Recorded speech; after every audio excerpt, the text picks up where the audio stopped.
to license it.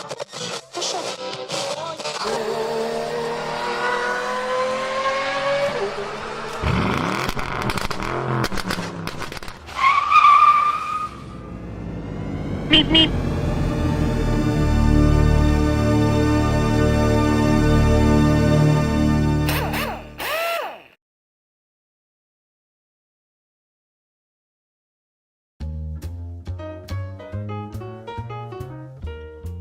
Hi everybody, and a warm welcome back to Maple Leaf Matchbox Makeovers. I'm Andrew, and on the bench today is a Matchbox Ford Cortina, number 25 in the 1 to 75 series. Matchbox produced these from 68 to 71, so we've got another 50-year-old model to work on. This one was produced in 68 and has an unpainted metal base and brown body with opening doors, as you see, a cream interior, clear windshield, and an intact trailer hitch. Later models were produced in blue.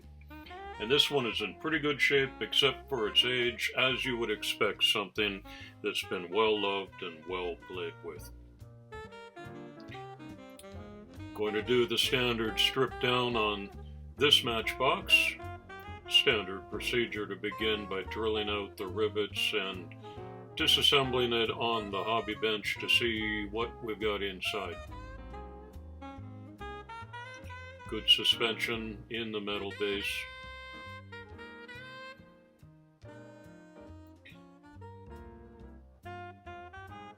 Two bucket seats and a rear bench in cream.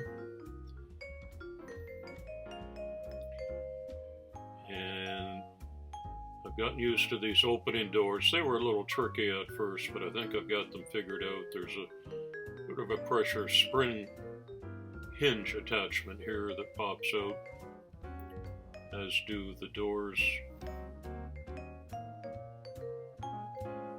And I'm happy that that's a clear windshield, and it's in pretty good condition. Okay, on the Matchbox cars, you're going to notice there's a mushroom cap on one end of the axle, and the other one right here is just crimped. It's flattened so the wheel doesn't come off, and so one technique to get them off is to just give it a super squeeze back into round condition. Gentle pull in two directions with the pliers and they pop right off. And off camera I put that back into the bench vise and drilled and tapped the screws and put a test screw in there. So everything's good up to this point to drop it into the paint stripping gel. Pop in those doors. And we'll just let those brew in there. I'd say about a half hour average usually works. So I use that time wisely and get busy on some other business. And the wire brush treatment begins just on the base. It didn't need paint stripping because it wasn't painted. And I'm going to hit it with a little bit of metal polish here, and you'll see it brings it back to life slightly. Not going to look brand new ever again, it's just too old. You rub off that polish and buff it a little bit. That's very readable. It's got a nice glint to it. Pretty good.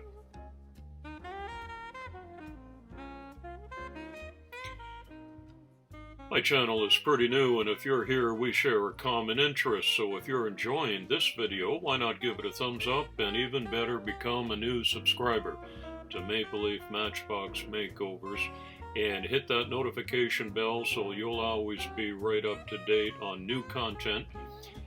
During these extraordinary days of the COVID-19 lockdown, I'm spending a little more time than I would normally have on this new hobby. So every couple of days I've been able to put up something new. And I'm learning some tricks and making some mistakes, and so your comments below always help me out. I read those carefully and try to reply to everybody.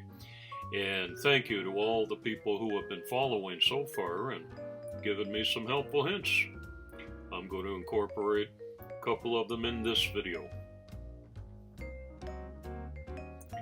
And here you see the old brown tired out paint thankfully comes off really easily. And I take it from the paint stripper and give it a scrub with a bristle brush and some hot soapy water, and it came out like this. Not a speck of paint left on it. Isn't that great? That doesn't always happen. And look at this detail. There's a little window latch on there. That's a good job, Matchbox. Back into the bench vise, and I hit the main casting body with the wire brush. This one had some oxidation, some pitting. The brush is not too abrasive, it just takes that down to bare metal. Just like that. I'm waiting for my Dremel brush to be replaced, but we're all on lockdown right now. And I've got to wait for the stores to open. And in the meantime, I'm keeping the old school skills alive. And I took it outside, and this is just a rattle can job today because of my depleted supplies. Gold metallic, and I'm really happy with how that turned out.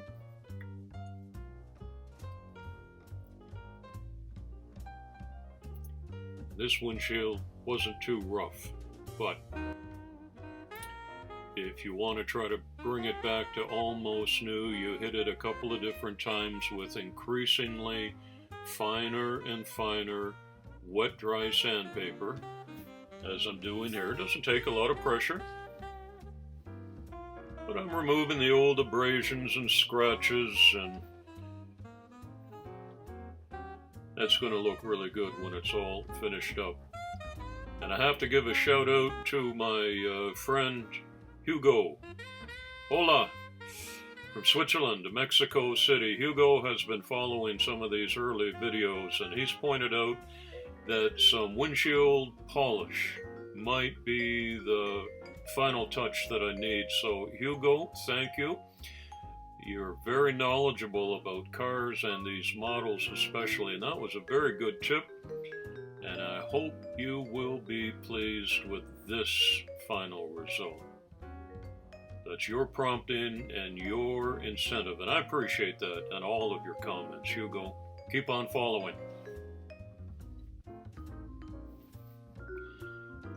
Into the spray booth, and this is Vallejo paint, and the name of the paint is Mud Brown. So can you imagine in the 70s when you ordered your new Ford Cortina and you said, I'd like a mud brown interior, please? That's what we get here. So pretend that's leather.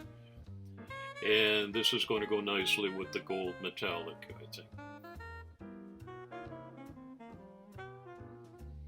This is simply a water-based black paint. It's almost already just a black wash.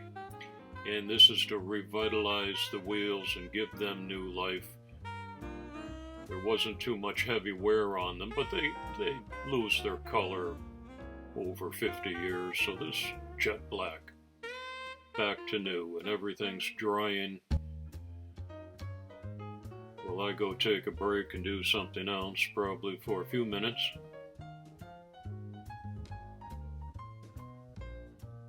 I like the little detail work in these restoration jobs.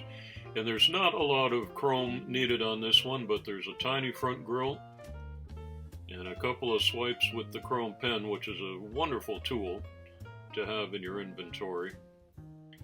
And now I'm going to reassemble the wheels. You remember there's a mushroom end on one end of the axle that I'm holding. And we'll pop that back in, and now I just reverse the crimping process and give that another super squeeze. And that's flattened again. So those aren't coming off. That's how it came from Matchbox. And here's a little trick. I got these beads at the craft store or the dollar store, and you can see they are almost exactly the same size as the mushroomed end. of these Matchbox axles. So a drop of super glue on the end of each axle, and just setting these down with the tweezer. I patiently let that dry.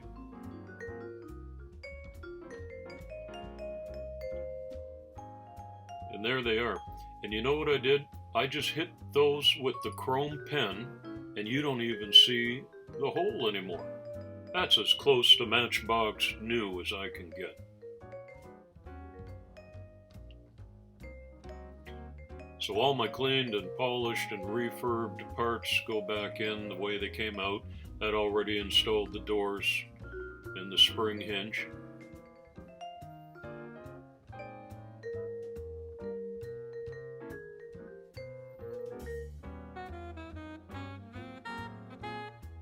And there was only one screw on this model in the back. And once that's tightened down, we are done. Bob's your uncle. And here it is. Very happy with that metallic gold paint job. Wheels are tidied up. Base has been wire brushed and polished, and this little toy is going to have a second life that's going to go back to the secondhand shop where it came from, and some little boy or girl will get this in a bag of 3 for free, and I hope love it and play with it just like it was when it was new 50 years ago. And about 8 hours ago, it looked like this.